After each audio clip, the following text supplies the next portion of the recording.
afar arrimood oo ilmaha naf ahaan u dhaawaca. Arrinta koowaad qaylada. Daraasaad badan oo la sameeyay waxay sheegayaan qayladu inay koritaanka maskaxda hoos u dhigto. Arrinta labaad barbardhigga. Badanaa waxaa dhacda in waalidku ilmihiisa isbarbardhigo ama ilmo kale uu barbardhigo.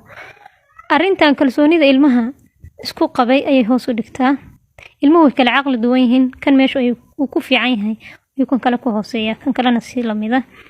Inaad isbarbardhigtana ma fiicna. Arrinta saddexaad ee ilmaha naf ahaan u dhaawacda waxa weeye guulka. In ilmaha lagu baqageliyo haddaan saas ku yeeli waayo, haddaan aabaha kuu sheegi waayo ama macalinka. Waxaa laga yaabaa ilmahaas inuu aabihiis ama macalinka uu naco. Arrinta afaraad waxa weeye inaad ilmaha ku dhahdo erayo wax dhaawaca. Runtii erayadu aad bay u dhaawac badan yihiin, sida inaad dhahdo doqon, nacas.